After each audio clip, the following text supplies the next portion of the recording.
ಆಕಾಶವಾಣಿ ವಾರ್ತೆಗಳು ಓದುತ್ತಿರುವವರು ವಿದ್ಯಾ ಭಟ್.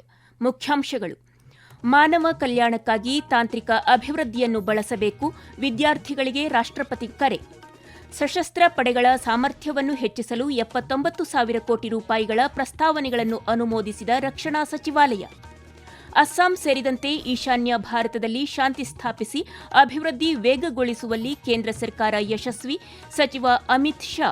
ಹಾಗೂ ಮಹಿಳಾ ಟಿ20 ಅಂತಾರಾಷ್ಟ್ರೀಯ ಕ್ರಿಕೆಟ್, ತಿರುವನಂತಪುರಂನಲ್ಲಿ ನಾಳೆ ಭಾರತ ಶ್ರೀಲಂಕಾ ಸೆಣಸು.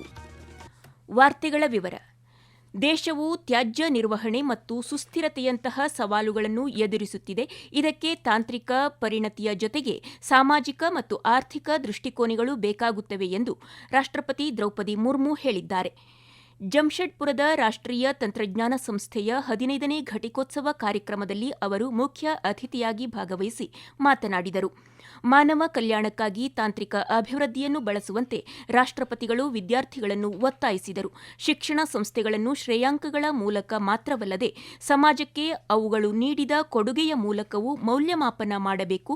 ವಿದ್ಯಾರ್ಥಿಗಳು ತಮ್ಮ ಜ್ಞಾನವನ್ನು ಸಮಗ್ರ ಮತ್ತು ಸಮೃದ್ಧ ರಾಷ್ಟ್ರವನ್ನು ನಿರ್ಮಿಸಲು ಬಳಸಬೇಕು ಎಂದು ಅವರು ಒತ್ತಾಯಿಸಿದರು. ಸಶಸ್ತ್ರ ಪಡೆಗಳ ಸಾಮರ್ಥ್ಯಗಳನ್ನು ಹೆಚ್ಚಿಸಲು ರಕ್ಷಣಾ ಸ್ವಾಧೀನ ಮಂಡಳಿಯು 79,000 ಕೋಟಿ ರೂಪಾಯಿಗಳ ಪ್ರಸ್ತಾವನೆಗಳನ್ನು ಅನುಮೋದಿಸಿದೆ.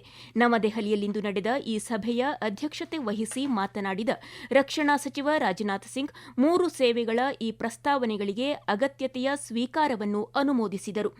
ಆರ್ಟಿಲರಿ ರೆಜಿಮೆಂಟ್ಗಳಿಗೆ ಲೋಯಿಟರ್ ಮ್ಯುನಿಷನ್ ಸಿಸ್ಟಮ್, ಕಡಿಮೆ ಮಟ್ಟದ ಹಗುರ ತೂಕದ ರಾಡಾರ್ಗಳು, ಪಿನಾಕಾ ಮಲ್ಟಿಪಲ್ ಲಾಂಚ್ ರಾಕೆಟ್ ಸಿಸ್ಟಂಗಾಗಿ ದೀರ್ಘ ಶ್ರೇಣಿಯ ಮಾರ್ಗದರ್ಶಿ ರಾಕೆಟ್ನ ಮದ್ದುಗುಂಡುಗಳು ಮತ್ತು ಭಾರತೀಯ ಸೇನೆಗಾಗಿ ಸಂಯೋಜಿತ ಡ್ರೋನ್ ಪತ್ತೆ ಮತ್ತು ಪ್ರತಿಬಂಧಕ ವ್ಯವಸ್ಥೆ MK2 ಸೇರಿದಂತೆ ವಿವಿಧ ರಕ್ಷಣಾ ವ್ಯವಸ್ಥೆಗಳ ಖರೀದಿಗೆ ಸಲ್ಲಿಸಿದ ಪ್ರಸ್ತಾವನೆಗಳನ್ನು ಅನುಮೋದಿಸಲಾಗಿದೆ ಎಂದು ರಕ್ಷಣಾ ಸಚಿವಾಲಯ ತಿಳಿಸಿದೆ.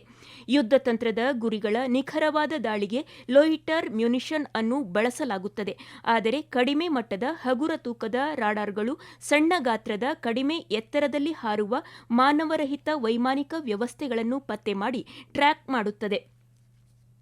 ಕೃತಕ ಬುದ್ಧಿಮತ್ತೆ, ಯಾಂತ್ರೀಕೃತಗೊಂಡ ಜೈವಿಕ ತಂತ್ರಜ್ಞಾನ ಮತ್ತು ಡಿಜಿಟಲ್ ಸಂಪರ್ಕವು ಮಾನವ ಜೀವನದ ಪ್ರತಿಯೊಂದು ಅಂಶವನ್ನು ಮರು ರೂಪಿಸುತ್ತಿರುವ ಈ ಜಗತ್ತಿನಲ್ಲಿ ವಿದ್ಯಾವಂತ ವ್ಯಕ್ತಿಗಳು ತಂತ್ರಜ್ಞಾನವನ್ನು ಉತ್ಸಾಹ ಮತ್ತು ನೈತಿಕ ಜಾಗರೂಕತೆಯಿಂದ ಸಂಪರ್ಕಿಸಬೇಕು ಎಂದು ಉಪರಾಷ್ಟ್ರಪತಿ ಸಿಪಿ ರಾಧಾಕೃಷ್ಣನ್ ಹೇಳಿದ್ದಾರೆ. ಪಾಂಡಿಚೇರಿ ವಿಶ್ವವಿದ್ಯಾಲಯದ ಕುಲಪತಿಯೂ ಆಗಿರುವ ಉಪರಾಷ್ಟ್ರಪತಿ ಸಿಪಿ ರಾಧಾಕೃಷ್ಣನ್ ವಿಶ್ವವಿದ್ಯಾಲಯದ 30ನೇ ಘಟಿಕೋತ್ಸವ ಸಮಾರಂಭದ ಅಧ್ಯಕ್ಷತೆ ವಹಿಸಿ ಭಾಷಣ ಮಾಡಿದರು.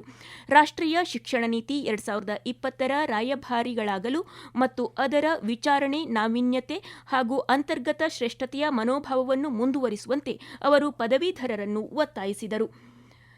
ಅರಾವಳಿ ಬೆಟ್ಟಗಳು ಮತ್ತು ಅರಾವಳಿ ಶ್ರೇಣಿಯ ವ್ಯಾಖ್ಯಾನದ ಕುರಿತ ನವೆಂಬರ್ 20ರಂದು ಹೊರಡಿಸಲಾದ ತನ್ನದೇ ಆದ ಆದೇಶವನ್ನು ಸುಪ್ರೀಂ ಕೋರ್ಟ್ ತಡೆಹಿಡಿದಿದೆ. ಮುಖ್ಯ ನ್ಯಾಯಮೂರ್ತಿ ಸೂರ್ಯಕಾಂತ್ ಮತ್ತು ನ್ಯಾಯಮೂರ್ತಿಗಳಾದ GK ಮಹೇಶ್ವರಿ ಮತ್ತು AG ಮಸಿ ಅವರಿದ್ದ ರಜಾಪೀಠವು ಅರಾವಳಿಗಳ ವ್ಯಾಖ್ಯಾನದ ವಿಷಯದಲ್ಲಿ ಪರಿಶೀಲಿಸಬೇಕಾದ ಸಮಸ್ಯೆಗಳನ್ನು ಪರಿಶೀಲಿಸಲು ಹೊಸ ತಂತ್ರಜ್ಞರ ಸಮಿತಿಯನ್ನು ರಚಿಸುವಂತೆ ಆದೇಶಿಸಿದೆ. ಇಂದಿನ ತನ್ನ ತೀರ್ಪಿನಲ್ಲಿ ಸುಪ್ರೀಂ ಕೋರ್ಟ್ ಈ ಹಿಂದೆ ಅನುಮೋದಿಸಲಾದ ವ್ಯಾಖ್ಯಾನಗಳ ಕುರಿತು ಸ್ಪಷ್ಟೀಕರಣಗಳು ಅಗತ್ಯವಾಗಿವೆ ಮತ್ತು ನವೆಂಬರ್ 20ರಂದು ಸುಪ್ರೀಂ ಕೋರ್ಟ್ ನೀಡಿದ ತೀರ್ಪಿನ ನಿರ್ದೇಶನವನ್ನು ಸ್ಥಗಿತಗೊಳಿಸಲಾಗಿದೆ ಎಂದು ಹೇಳಿದೆ. ಮುಂದಿನ ವರ್ಷ ಜನವರಿ 1ರಿಂದ ಆಸ್ಟ್ರೇಲಿಯಾದ ಸುಂಕಗಳು ಭಾರತೀಯ ರಫ್ತಿಗೆ 100% ಸುಂಕರಹಿತವಾಗಿರಲಿವೆ ಎಂದು ವಾಣಿಜ್ಯ ಮತ್ತು ಕೈಗಾರಿಕಾ ಸಚಿವ ಪಿಯೂಷ್ ಗೋಯಲ್ ಇಂದು ಹೇಳಿದ್ದಾರೆ. ಭಾರತ ಆಸ್ಟ್ರೇಲಿಯಾ ಆರ್ಥಿಕ ಸಹಕಾರ ಮತ್ತು ವ್ಯಾಪಾರ ಒಪ್ಪಂದದ 3ನೇ ವಾರ್ಷಿಕೋತ್ಸವದಂದು ಮಾತನಾಡಿದ ಅವರು, ಇದು ಕಾರ್ಮಿಕ ತೀವ್ರ ವಲಯಗಳಿಗೆ ಹೊಸ ಅವಕಾಶಗಳನ್ನು ತೆರೆಯುತ್ತದೆ ಎಂದು ಹೇಳಿದರು. ಕಳೆದ 3 ವರ್ಷಗಳಲ್ಲಿ ಈ ಒಪ್ಪಂದವು ನಿರಂತರ ರಫ್ತು ಬೆಳವಣಿಗೆ, ಆಳವಾದ ಮಾರುಕಟ್ಟೆ ಪ್ರವೇಶ ಮತ್ತು ಬಲವಾದ ಪೂರೈಕೆ ಸರಪಳಿ ಸ್ಥಿತಿಸ್ಥಾಪಕತ್ವವನ್ನು ನೀಡಿದೆ ಎಂದು ಅವರು ತಿಳಿಸಿದರು. ಈ ವಾರ್ತೆಗಳನ್ನು ಆಕಾಶವಾಣಿಯಿಂದ ಕೇಳುತ್ತಿದ್ದೀರಿ.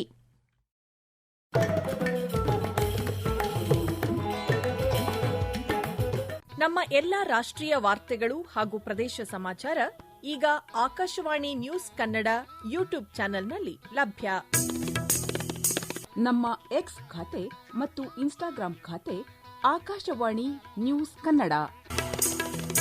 ಹೆಚ್ಚಿನ ಮಾಹಿತಿಗಾಗಿ ನಮ್ಮ ಫೇಸ್ಬುಕ್ ಖಾತೆ ಆಕಾಶವಾಣಿ ವಾರ್ತೆ ಕನ್ನಡವನ್ನು ಅನುಸರಿಸಿ. ನಿಖರ, ನೈಜ ಹಾಗೂ ವಿಶ್ವಾಸಾರ್ಹ ಸುದ್ದಿಗಾಗಿ ಕೇಳಿ ಆಕಾಶವಾಣಿ ವಾರ್ತೆಗಳು.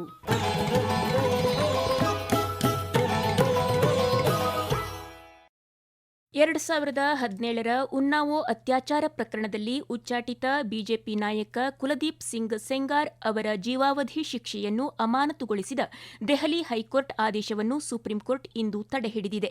ಇದರಿಂದಾಗಿ ಅವರು ಜೈಲಿನಲ್ಲೇ ಇರುವುದನ್ನು ಖಚಿತಪಡಿಸಿದೆ. ಮುಖ್ಯ ನ್ಯಾಯಮೂರ್ತಿ ಸೂರ್ಯಕಾಂತ್ ಮತ್ತು ನ್ಯಾಯಮೂರ್ತಿಗಳಾದ ಜಿಕೆ ಮಹೇಶ್ವರಿ ಮತ್ತು ಎಜಿ ಮಸೀಹ್ ಅವರನ್ನೊಳಗೊಂಡ ರಜಾಪೀಠವು ಹೈಕೋರ್ಟ್ ಆದೇಶವನ್ನು ಪ್ರಶ್ನಿಸಿ ಸಿಬಿಐ ಸಲ್ಲಿಸಿದ ಅರ್ಜಿಯ ಕುರಿತು ಪ್ರತಿಕ್ರಿಯೆ ನೀಡುವಂತೆ ಸೆಂಗಾರ್ ಅವರಿಗೆ ನೋಟಿಸ್ ನೀಡಿದೆ. ಸಿಬಿಐ ಪರವಾಗಿ ಹಾಜರಾದ solicitor general Tushar Mehta high court ಆದೇಶವನ್ನು ತಡೆಹಿಡಿಯುವಂತೆ ಪೀಠವನ್ನು ಒತ್ತಾಯಿಸಿದರು. ಪೋರಬಂದರ್ನಿಂದ ಒಮನ್ ಮಸ್ಕತ್ಗೆ ಭಾರತೀಯ ನೌಕಾ ಹಡಗು ಐಎನ್ಎಸ್ವಿ ಕೌಂಡಿನ್ಯ ತನ್ನ ಮೊದಲ ಪ್ರಯಾಣ ಆರಂಭಿಸಿದ್ದಕ್ಕೆ ಪ್ರಧಾನಿ ನರೇಂದ್ರ ಮೋದಿ ಇಂದು ಸಂತಸ ವ್ಯಕ್ತಪಡಿಸಿದ್ದಾರೆ. ಈ ಹಡಗನ್ನು ಪ್ರಾಚೀನ ಭಾರತೀಯ ಹೊಲಿಗೆ ಹಡಗು ತಂತ್ರಜ್ಞಾನವನ್ನು ಬಳಸಿ ನಿರ್ಮಿಸಲಾಗಿದ್ದು, ಇದು ದೇಶದ ಶ್ರೀಮಂತ ಸಮುದ್ರಯಾನ ಪರಂಪರೆಯನ್ನು ಎತ್ತಿ ಹಿಡಿಯುತ್ತದೆ ಎಂದು ಸಾಮಾಜಿಕ ಮಾಧ್ಯಮ ಪೋಸ್ಟ್ನಲ್ಲಿ ಅವರು ತಿಳಿಸಿದ್ದಾರೆ. ಈ ವಿಶಿಷ್ಟ ಹಡಗನ್ನು ಜೀವಂತಗೊಳಿಸುವಲ್ಲಿ ಸಮರ್ಪಿತ ಪ್ರಯತ್ನಗಳಿಗಾಗಿ ವಿನ್ಯಾಸಕರು, ಕುಶಲಕರ್ಮಿಗಳು, ಹಡಗು ನಿರ್ಮಾಣಗಾರರು ಮತ್ತು ನೌಕಾಪಡೆಯನ್ನು ಪ್ರಧಾನಿ ಅಭಿನಂದಿಸಿದರು. ಕೇರಳದ ತಿರುವನಂತಪುರಂನಲ್ಲಿರುವ ಗ್ರೀನ್ಫೀಲ್ಡ್ ಅಂತಾರಾಷ್ಟೀಯ ಕ್ರೀಡಾಂಗಣದಲ್ಲಿ ನಾಳೆ ನಡೆಯಲಿರುವ 5ನೇ ಮತ್ತು ಅಂತಿಮ ಮಹಿಳಾ ಟಿ20 ಅಂತಾರಾಷ್ಟೀಯ ಪಂದ್ಯದಲ್ಲಿ ಭಾರತ ತಂಡವು ಶ್ರೀಲಂಕಾ ವಿರುದ್ಧ ಸೆಣಸಲಿದೆ. ಈ ಪಂದ್ಯ ಸಂಜೆ 7 ಗಂಟೆಗೆ ಆರಂಭವಾಗಲಿದೆ. ಹರ್ಮನ್ಪ್ರೀತ್ ಕೌರ್ ನೇತೃತ್ವದ ವುಮೆನ್ ಇನ್ ಬ್ಲೂ ತಂಡವು ಈಗಾಗಲೇ 5 ಪಂದ್ಯಗಳ ಸರಣಿಯನ್ನು 4-0 ಮುನ್ನಡೆಯೊಂದಿಗೆ ಕೈವಶ ಮಾಡಿಕೊಂಡಿದೆ. ಪ್ರಧಾನಮಂತ್ರಿ ನರೇಂದ್ರ ಮೋದಿಯವರು ತಮ್ಮ ಮನ್ ಕಿ ಬಾತ್ ಕಾರ್ಯಕ್ರಮದಲ್ಲಿ ಸೂಕ್ಷ್ಮಜೀವಿ ನಿರೋಧಕ ಆಂಟಿ ಮೈಕ್ರೋಬಿಯಲ್ ಪ್ರತಿರೋಧ ವಿಷಯವನ್ನು ಪ್ರಸ್ತಾಪಿಸಿದ ಹಿನ್ನೆಲೆ ಅಗತ್ಯವಿದ್ದಾಗ ಮತ್ತು ವೈದ್ಯರು ಶಿಫಾರಸು ಮಾಡಿದಾಗ ಮಾತ್ರ ಪ್ರತಿಜೀವಕಗಳನ್ನು ಬಳಸಬೇಕು ಎಂದು ಭಾರತೀಯ ವೈದ್ಯಕೀಯ ಸಂಶೋಧನಾ ಮಂಡಳಿ ಐಸಿಎಂಆರ್ನ ಮಹಾನಿರ್ದೇಶಕ ಡಾ ರಾಜೀವ್ ಭಲ್ ಹೇಳಿದ್ದಾರೆ. ದೋಹಾದಲ್ಲಿ ನಡೆದ ಫಿಡೆ ವಿಶ್ವ ರ್ಯಾಪಿಡ್ ಚೆಸ್ ಚಾಂಪಿಯನ್ಶಿಪ್ನ ಮುಖ್ಯ ವಿಭಾಗದಲ್ಲಿ ಕಂಚಿನ ಪದಕ ಗೆದ್ದ ಅರ್ಜುನ್ ಎರಿಗೈಸಿ ಮತ್ತು ಕೊನೇರು ಹಂಪಿ ಅವರನ್ನು ಪ್ರಧಾನಿ ನರೇಂದ್ರ ಮೋದಿ ಇಂದು ಅಭಿನಂದಿಸಿದ್ದಾರೆ. ಸಾಮಾಜಿಕ ಮಾಧ್ಯಮದಲ್ಲಿ ಅವರು ಚೆಸ್ ಗ್ರ್ಯಾಂಡ್ ಮಾಸ್ಟರ್ಗಳ ಸ್ಫೂರ್ತಿದಾಯಕ ಆಟ ಹಾಗೂ ಸಮರ್ಪಣಾ ಮನೋಭಾವನೆಗೆ ಶ್ಲಾಘನೆ ವ್ಯಕ್ತಪಡಿಸಿದ್ದು, ಅವರ ಭವಿಷ್ಯದ ಪ್ರಯತ್ನಗಳಿಗೆ ಶುಭ ಹಾರೈಸಿದ್ದಾರೆ. 17ನೇ ಜೂನಿಯರ್ ರೋಲ್ಬಾಲ್ ರಾಷ್ಟ್ರೀಯ ಚಾಂಪಿಯನ್ಶಿಪ್ ಜಮ್ಮುವಿನ ಮುಲಾನಾ ಆಜಾದ್ ಕ್ರೀಡಾಂಗಣದ ಸ್ಕೇಟಿಂಗ್ ರಿಂಗ್ನಲ್ಲಿ ಇಂದಿನಿಂದ ಆರಂಭವಾಗಲಿದೆ. 26 ರಾಜ್ಯಗಳ ಮತ್ತು ಕೇಂದ್ರಾಡಳಿತ ಪ್ರದೇಶಗಳಿಂದ ಸುಮಾರು 600 ಆಟಗಾರರು ಮತ್ತು ಅಧಿಕಾರಿಗಳು ಈ ಚಾಂಪಿಯನ್ಶಿಪ್ನಲ್ಲಿ ಭಾಗವಹಿಸಲಿದ್ದಾರೆ. ಯುವಕರಲ್ಲಿ ರೋಲ್ಬಾಲ್ ಕ್ರೀಡೆಯನ್ನು ಉತ್ತೇಜಿಸುವ ಮತ್ತು ಈ ಪ್ರದೇಶದಲ್ಲಿ ಕ್ರೀಡಾ ಸಂಸ್ಕೃತಿಯನ್ನು ಬಲಪಡಿಸುವ ಗುರಿಯನ್ನು ರಾಷ್ಟ್ರೀಯ ಮಟ್ಟದ ಈ ಕ್ರೀಡಾಕೂಟವು ಹೊಂದಿದೆ ಎಂದು ಆಯೋಜಕರು ತಿಳಿಸಿದ್ದಾರೆ. ವಿಶೇಷ ಪ್ರಕಟಣೆ. 2025ನೇ ವರ್ಷದಲ್ಲಿ ನಡೆದ ಪ್ರಮುಖ ಘಟನಾವಳಿಗಳ ಕುರಿತಾದ ವಿಶೇಷ ಕಾರ್ಯಕ್ರಮ ಕಾಲಚಕ್ರ ಆಕಾಶವಾಣಿಯಲ್ಲಿ ಪ್ರಸಾರವಾಗಲಿದೆ. ಬೆಂಗಳೂರು ಆಕಾಶವಾಣಿಯ ಪ್ರಾದೇಶಿಕ ಸುದ್ದಿ ವಿಭಾಗ ಸಿದ್ಧಪಡಿಸಿದ 45 ನಿಮಿಷಗಳ ಈ ಕಾರ್ಯಕ್ರಮವು ಇದೇ ಬುಧವಾರದಂದು ರಾತ್ರಿ 9:15 10 ಗಂಟೆಯವರೆಗೆ ಪ್ರಸಾರವಾಗಲಿದೆ. ಈ ವಿಶೇಷ ಕಾರ್ಯಕ್ರಮ ರಾಜ್ಯದ ಎಲ್ಲಾ ಬಾನುಲಿ ಕೇಂದ್ರಗಳಿಂದ ಏಕಕಾಲಕ್ಕೆ ಮೂಡಿಬರಲಿದೆ. ಕೊನೆಯಲ್ಲಿ ಮತ್ತೊಮ್ಮೆ ಮುಖ್ಯಾಂಶಗಳು. ಮಾನವ ಕಲ್ಯಾಣಕ್ಕಾಗಿ ತಾಂತ್ರಿಕ ಅಭಿವೃದ್ಧಿಯನ್ನು ಬಳಸಬೇಕು, ವಿದ್ಯಾರ್ಥಿಗಳಿಗೆ ರಾಷ್ಟ್ರಪತಿ ಕರೆ. ಸಶಸ್ತ್ರ ಪಡೆಗಳ ಸಾಮರ್ಥ್ಯವನ್ನು ಹೆಚ್ಚಿಸಲು 79,000 ಕೋಟಿ ರೂಪಾಯಿಗಳ ಪ್ರಸ್ತಾವನೆಗಳನ್ನು ಅನುಮೋದಿಸಿದ ರಕ್ಷಣಾ ಸಚಿವಾಲಯ. ಅಸ್ಸಾಂ ಸೇರಿದಂತೆ ಈಶಾನ್ಯ ಭಾರತದಲ್ಲಿ ಶಾಂತಿ ಸ್ಥಾಪಿಸಿ ಅಭಿವೃದ್ಧಿ ವೇಗಗೊಳಿಸುವಲ್ಲಿ ಕೇಂದ್ರ ಸರ್ಕಾರ ಯಶಸ್ವಿ, ಸಚಿವ ಅಮಿತ್ ಶಾ. ಹಾಗೂ ಮಹಿಳಾ ಟಿ20 ಅಂತಾರಾಷ್ಟೀಯ ಕ್ರಿಕೆಟ್ ತಿರುವನಂತಪುರಂನಲ್ಲಿ ನಾಳೆ ಭಾರತ ಶ್ರೀಲಂಕಾ ಸೆಣಸು. ಇಲ್ಲಿಗೆ ವಾರ್ತಾ ಪ್ರಸಾರ ಮುಕ್ತಾಯವಾಯಿತು.